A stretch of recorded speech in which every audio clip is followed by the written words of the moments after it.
Okay, good morning, friends. Welcome to Journey Home Meditation's Morning Sit.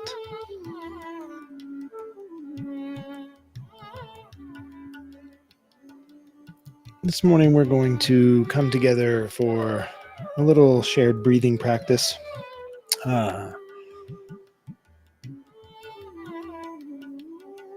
Talk about some things.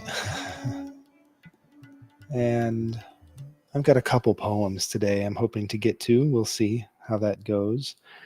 But I am Michael, and I'm very happy to be here this morning. I am hopeful that this microphone is actually picking up and feeding into the proper stream source. We'll see. If not, that's okay. This practice is still the practice, and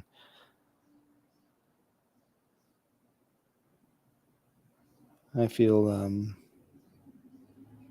very grateful this last couple of weeks, especially for this practice.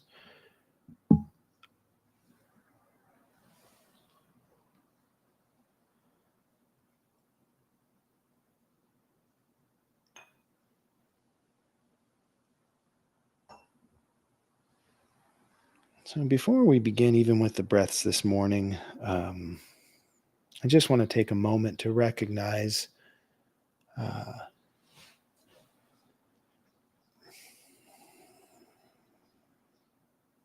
that we are here today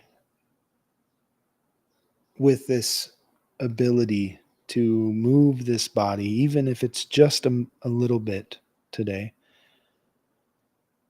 We are here today with the ability to feel the cool air on our skin or the warm sun on our face. We are here today with the ability to experience the taste of the clouds over Laos or Sri Lanka as we sip our tea made from the sun and the earth and the rain. Traveled all around the world to come here for this moment, and I just want to recognize showing up for all of this is the practice. And I want to honor those who open this pathway, and I want to honor all of those who are moving back into the earth with their body and moving back into the clouds with their spirit.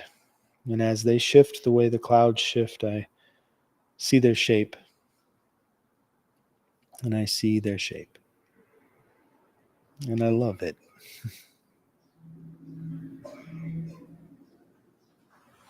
So thank you.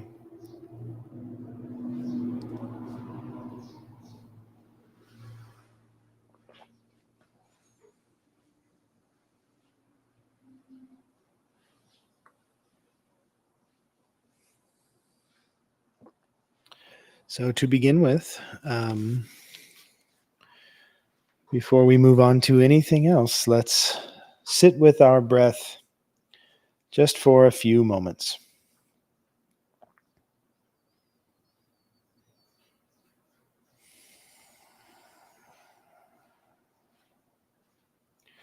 Taking this time to recognize why it is I'm choosing to enter into this practice, what it is I'm here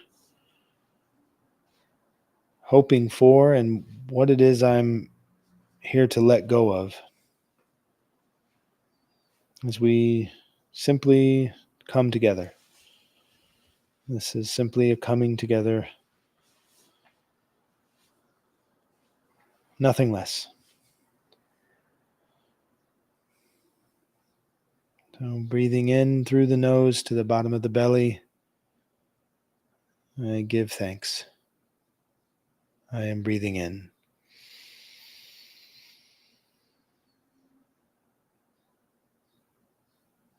I am breathing out.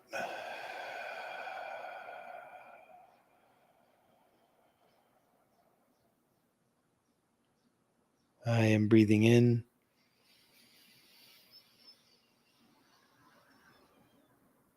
I am breathing out.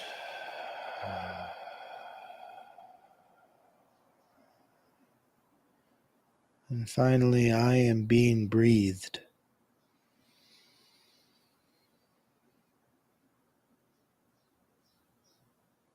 I am letting go.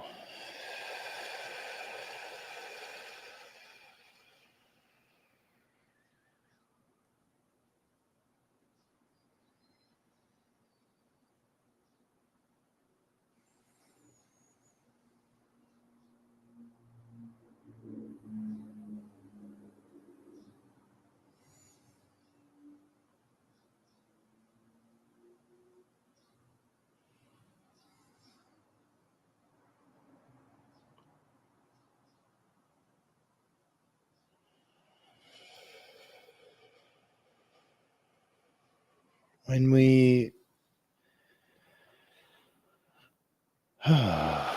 enter into that level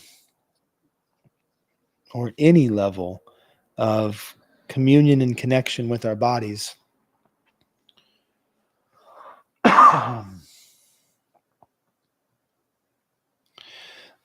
there sometimes is the place that you just have to honor those few extra moments.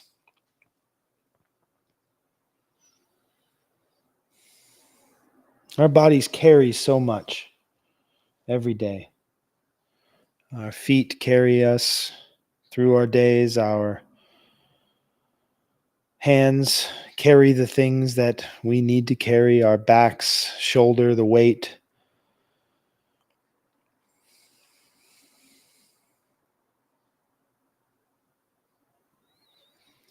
So to have a few moments to spend with yourself in this loving way is to show up in gratitude and to say, I recognize why you're tired sometimes. I recognize why sometimes you are irritable. I recognize why sometimes you make the silliest of mistakes. I understand why it is you can't sleep some nights and why you can't wake up some mornings. I understand why some days it feels like you could eat the world, and other days you just need to sit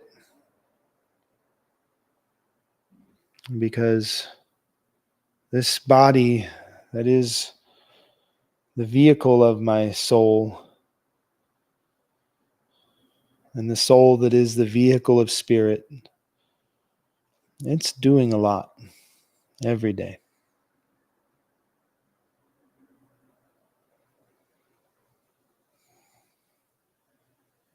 So taking those breaths is saying, thank you, I forgive you, and I love you.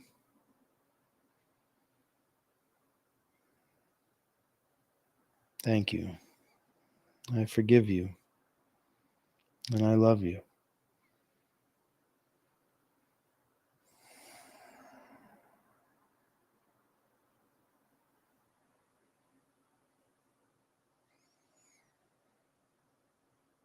And maybe not in that order. Who knows what order it's going to come today, but I am in love with this experience today. I think this is why we say that it's falling in love, because there has to be a surrender. And when I can surrender to myself, when I can surrender to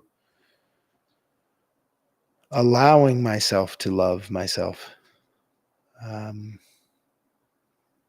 it's like trust. It's like falling. It's like not knowing how it's going to land, but enjoying that trip.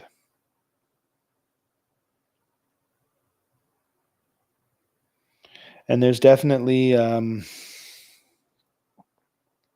moments, sometimes more often than not that I'm taken out of that relationship.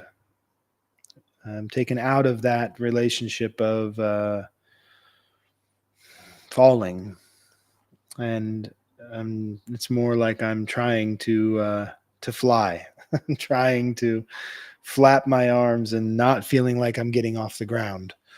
There are days like that. Um,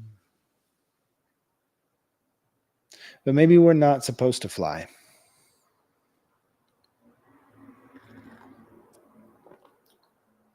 We're bipeds, most of us.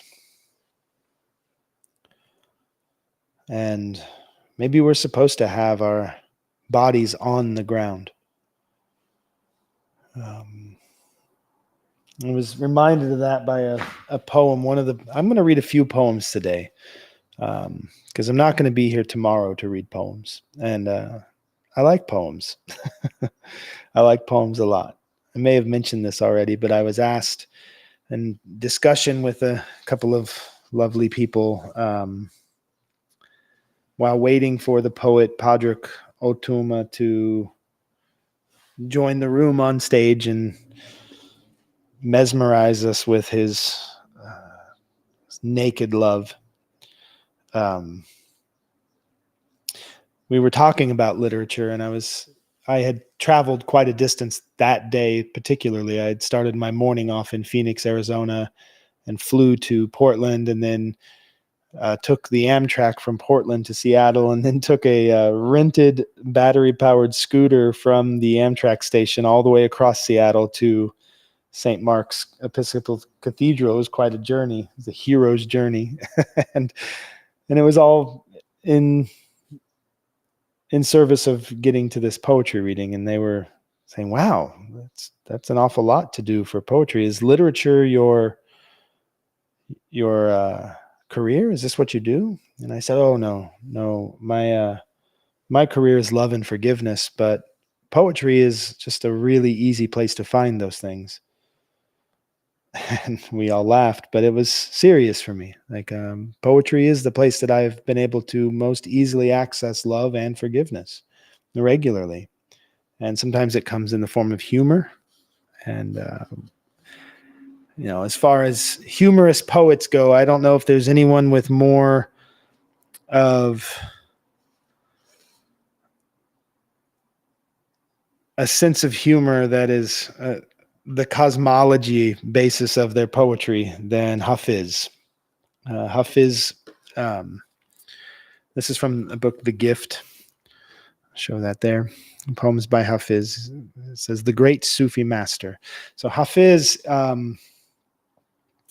is dangerously familiar with God in their writings. They refer to God and themselves and everything kind of interchangeably, and the beloved writes these wonderful romantic love poems to God, but also talks about God as a drinking buddy and says, getting drunk with my friend. And when Hafiz is talking about the friend, he's talking about God. And when he's talking about getting drunk, he's talking about love. He's talking about falling in love, imbibing in the richness of the elixir of love.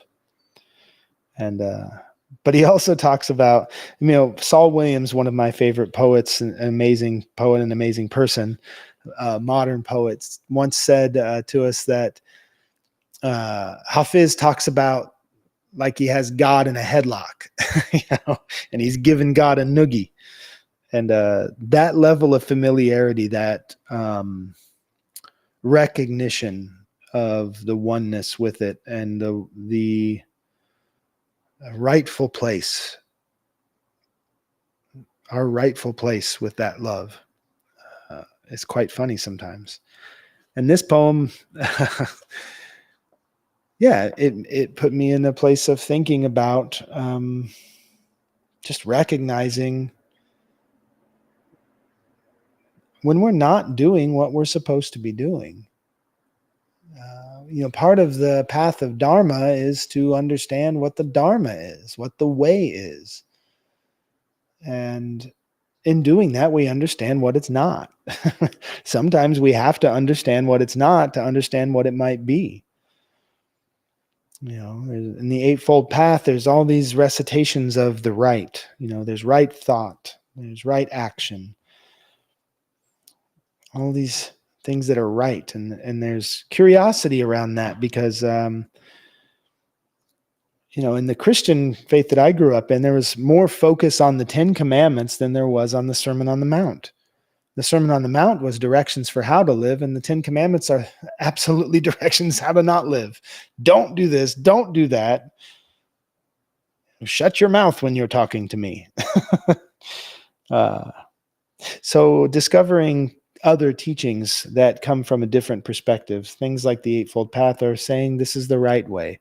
And it's not offering punishment other than understanding that when we're not on the right path, our Dharma, then we suffer more. And the suffering is the signpost on the path. The suffering says, hey, turn right here, turn left here, gentle curve ahead. And when we are able to listen to that suffering, we can be redirected and re-guided. And I think that there's something in this Sufi master here that has a bit of understanding of that same concept, thousands of miles and hundreds of years away in the teachings. But this poem is called Damn Thirsty. First, the fish needs to say something ain't right about this camel ride, and I'm feeling so damn thirsty.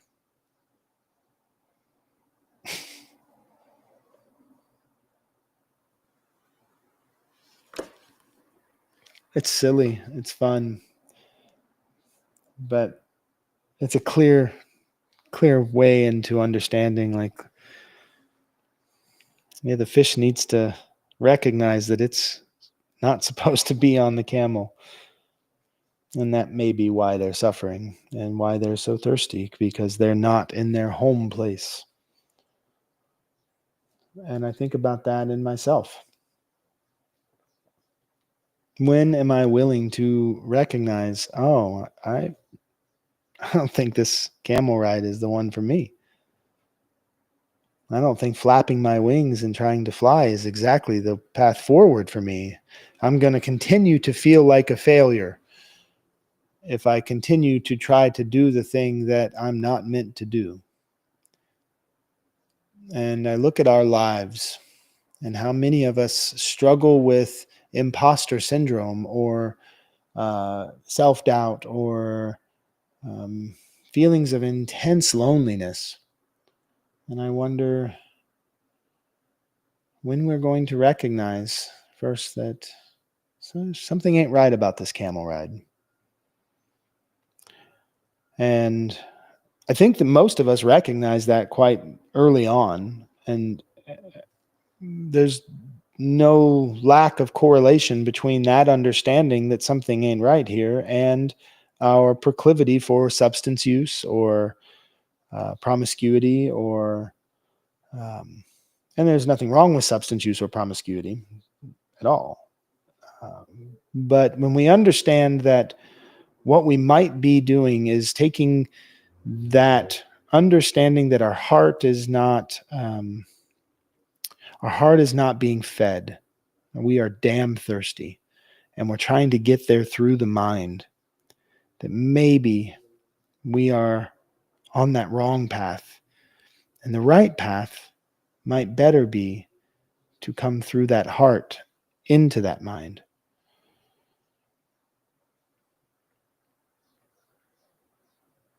That the heart is going to feed our identity, our consciousness, our understanding. If we can feed the heart will take care of the rest. But when we try that other way, flapping our arms and cursing that we can't fly, well, suffering.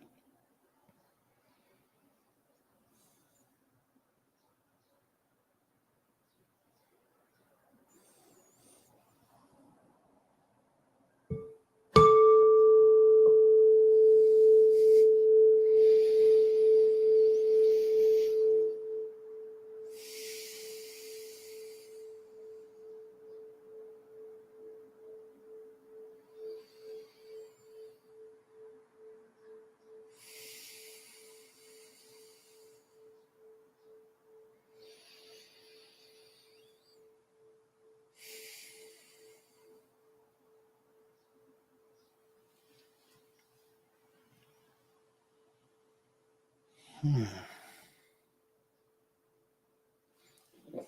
Yeah. And I like that these poems were written, oh, I have to do math now, 1700 years ago? Is that right? It must be. No, 700 years ago. 700 years ago. Math in the morning. So one more Hafiz that goes right along with the camel ride, as there's a little bit of advice that Hafiz gives here. And he says, find a better job. Now that all your worry has proved such an unlucrative business, why not find a better job?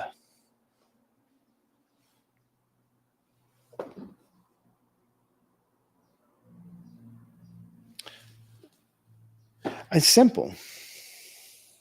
It's simple. Hafiz he's got these poems in here though that are so rich and so deep and so uh, just luxurious in their language and in their flow, and then sometimes he just has these simple little quips. You know, a clever drunken old man. But it is that simple. When we get to a place in our lives where we can recognize that this ain't the camel ride for us and that we are so damn thirsty, we can understand that all we have been doing to feed this um, momentum may actually not be taking us where we need to go. And our identity gets in the way of that all of the time. We get stuck in the way something appears, what it looks like. Is it spiritual enough? Am I being spiritual enough? Let's talk about only spiritual things. This is spiritual and this is not. You see, this over here, this is the spiritual section, and this over here, this is doing the dishes. This over here is the spiritual section, and this over here is talking politics. Over here, I'm going to talk about my spiritual stuff, and over here, I'm going to bitch and complain and gossip about the people that I work with, or that I go to school with, or that I see at the store. But these aren't the same things, right? We have these compartmentalized identities that we're trying to hold on to desperately. What if your gossip was your spiritual practice? What if we recognize that the reason we're not necessarily finding that deep connection of our spiritual identity and our physical identity, our material identity, our psychological identity, you know, we're not finding the connection because we're not seeing that the things we are doing are just not that lucrative. They're not enriching those connections. And when you really understand um, this urge to live a spiritual life, it has to first, I think, come with an understanding that you always have, you always are, and you always will. There's not a moment where the awakening makes you any more or less than what you were. And there's just the moment of awareness of it. Awareness is not creation. Awareness is not the beginning of it. Awareness is just where we step in to shine a light on something that we were functioning with but were unaware of before. So there's no higher levels of vibrations that one attains and achieves. There's just tuning the radio. We tune into those things, but we aren't generating a higher vibration. We're just in tuned. It's like you're flipping through the dial and you get these snippets of all of these different ways of being, and it sounds like country music and it sounds like radio preachers and it sounds like advertisements. And you go through all of these frequencies on the dial of life, and then you tune in to the one that you need to be at. There's one who is no less awakened into the frequency that they want to be tuned into than another. But sometimes you want to be on this other channel and you're not, because you keep thinking that maybe this doesn't fit here, this doesn't fit there. I would love to have my relationship with this person be a spiritual relationship. So it is. What are you doing to feed the spiritual relationship? And if you're not on the right camel ride and you're not working the right job, then change.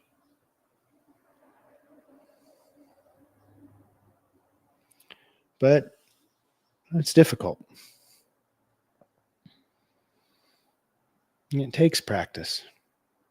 And that's what we're here to do. I think that it's as simple as flipping a switch. I really do. But we are in a darkened room that we don't know where we are and we don't know where the switch is. So the practice is putting our hands out and feeling the wall. And we're just rubbing up against it. I think Hafiz is helping guide us in that way through humor. It's, what was it Wavy Gravy said? If you don't have a sense of humor about it, it's just not that funny.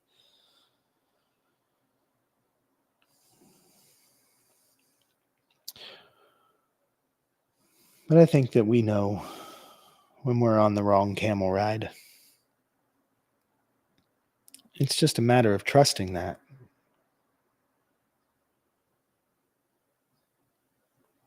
And then it really is falling in love. It really is. Opening ourselves to be seen by ourselves. Blooming with the sun and the rain.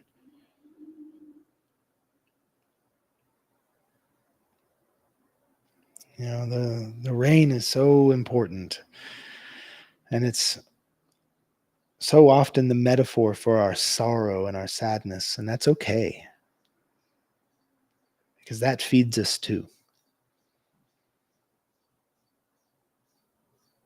You get some sun, you get some rain, you get a little bit of room to grow. What a garden you can become.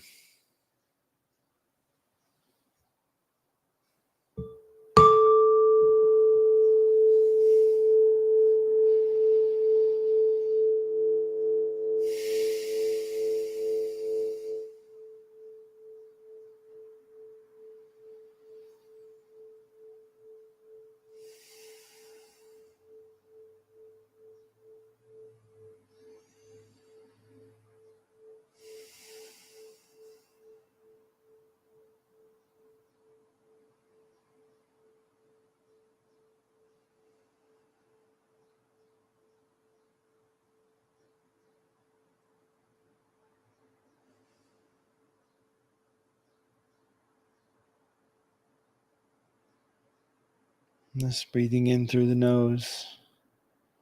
Relax the shoulders, straighten the spine as much as you can. It can help to add some tension to find some release. So if you're feeling a little stuck in your shoulders, bring those shoulder blades together in the back really hard, or bring the chest together really strongly. Wherever you're feeling the tension, really add the tension there. That level of active surrender to the tension might just be the release that you need. Bring that tension and then let it go. Finding a really comfortable place for your body to hold itself. Sitting in a chair with your feet flat to the ground, or your legs being crossed, or lying on your back, standing, leaning gently against something stable. Whatever it is you need to do right now, even slowly walking, listening to this with your headphones, waiting in line at the grocery store, just breathing in and falling in love.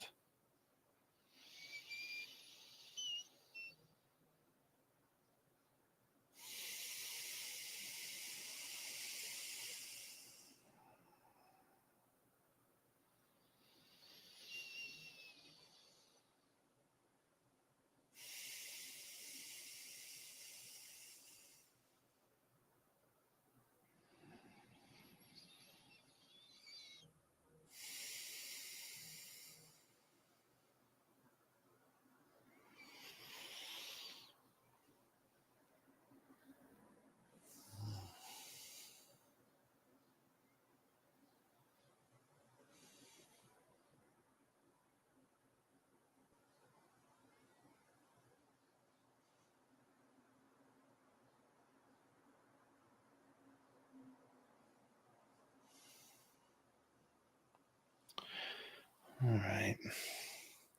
I had another poem for today, but I like the light-hearted but stern nature of Hafiz, so I'm going to leave it at that. And uh,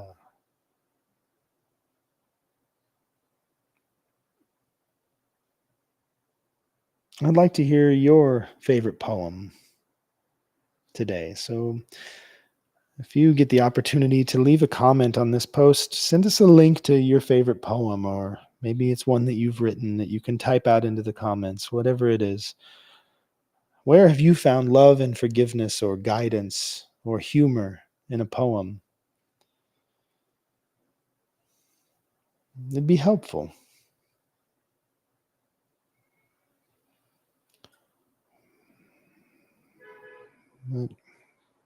I'd like to open this moment to the Sangha that's present. Is there anything that you would like to discuss today?